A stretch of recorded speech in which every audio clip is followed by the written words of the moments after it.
Hi everyone, you know why you're here. You're here for a 3x3 piston floor, and I am here to proudly present it, but first I need to throw out the quick disclaimer that this may look like some other people's designs, but in fact it is a slightly different design.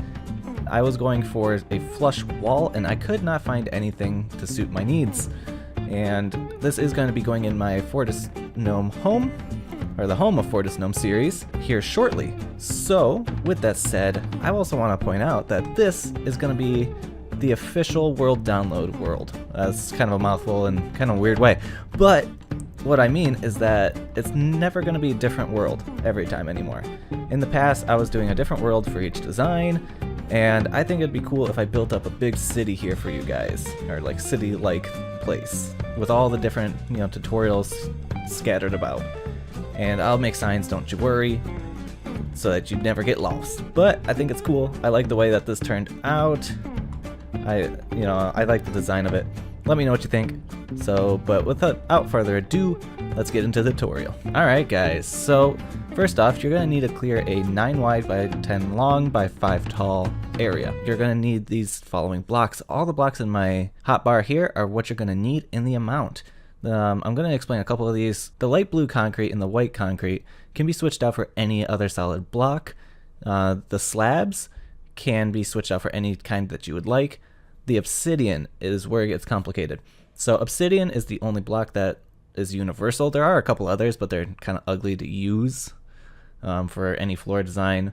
But obsidian is universal across any console, or not console, but any platform. So to get things started off here, we are going to build up from the center. 1, 2, 3, 4, 5.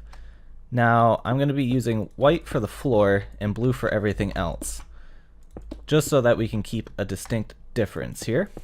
So this is where your floor is going to be. Now I'm going to have mine facing this way. There is no real way to face it, so because you can power it pretty much from anywhere. So go ahead like this with obsidian in the back, and that's all the obsidian that we need on top.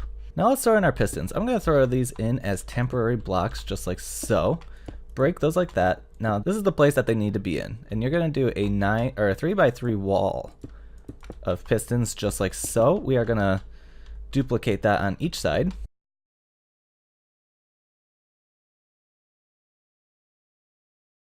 Just like so. You'll know you have done it right if it's one away from all the obsidian blocks. We will have some more over here, but that is with our slime blocks, and that's a totally different makeup. So first off, let's go ahead, place in some more sticky pistons here, just like so. You need them facing up, so you gotta just place them just right. You can place temporary blocks underneath them, but in this example I'm not going to. I'm going to break out the floor now, and this is where our floor blocks are going to be. So just like so. Now you can go ahead and place in your redstone.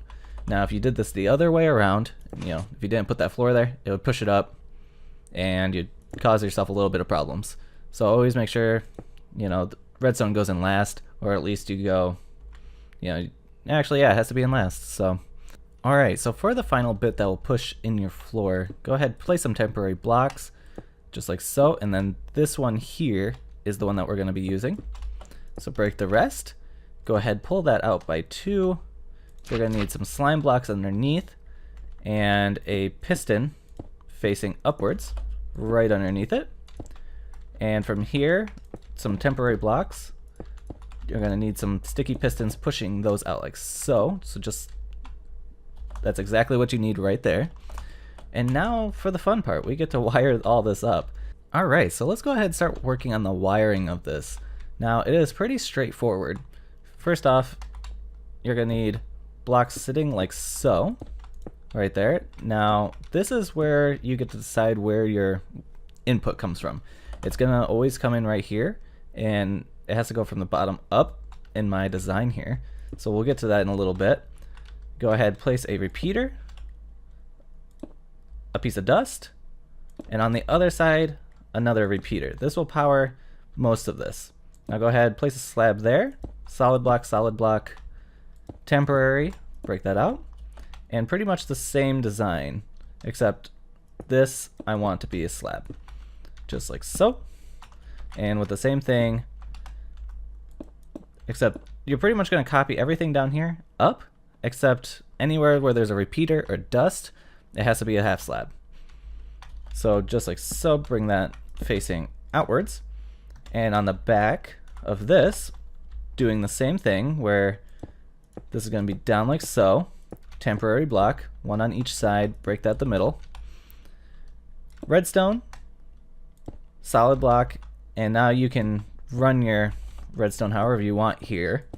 This is the most compact way, is to run it just like that. Running a repeater out the back, pretty much just copying this design. Alright, now this is where things get, or turn a little different. It's not difficult. Place some temporary blocks like so. This can all be solid. You can place a block there, there, immovable object, and then you can run things back just like so. Fill these in. Now you need a repeater, and a piece of dust. Now for any or double piston extender, you're going to need a 1, 4, 2 tick, just like so. Now this is universal across any double piston extender that you'll ever make. Go ahead and wire this in, just like so. We're going to need a repeater here and a piece of redstone dust, and that is almost it. Now we just have to connect these together. Alright, so up here, we're going to need this on 3 ticks, just like so, and pretty much you can power these however you want. For here, I am going to just create a little chain, just like so. But the problem with this style is you have to power it from the bottom. You can't power it from the top because the chain doesn't go downwards, it only goes upwards, at least on computer. That's how it works. So if redstone wiring is different on your console, plan accordingly. Here, now you just need a lever, or however you decide, if you're gonna have like a secret lock or anything like so, you know. But for here, I'm gonna use a lever. So let's see if it works. Just like so, look at that. First try. Nope, not first try. I found the culprit right here. All of these have to be on 1 tick, and I must have accidentally hit that earlier on.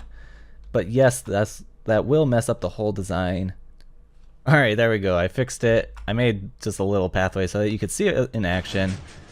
It's not super fast, but it is quite fast. And as you saw earlier, just 1 tick wrong can really mess things up. Really easy to fix though. You know, just got to place everything back. Make sure that all of your repeaters are set to the proper timings, and you'll be okay. I will do a little, little independent motion around the design so that you can get all your timings right. So first off, again, just as all recap reminder, this is 3 ticks. Everything else here is just on its standard 1 tick.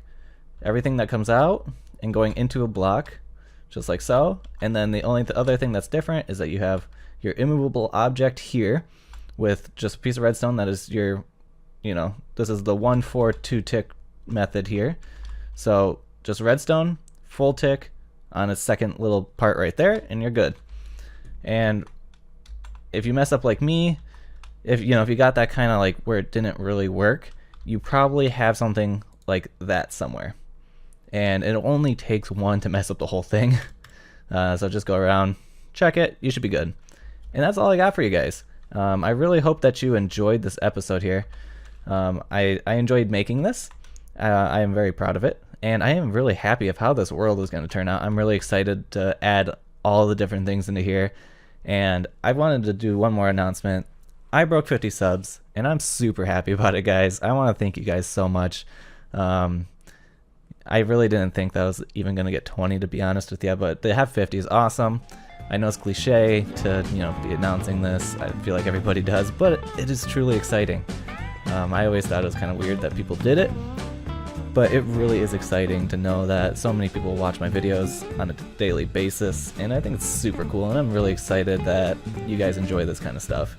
Or you enjoyed it just as much as I do, apparently, and I love that. So until next time, guys, I'll catch you in the next one. Bye.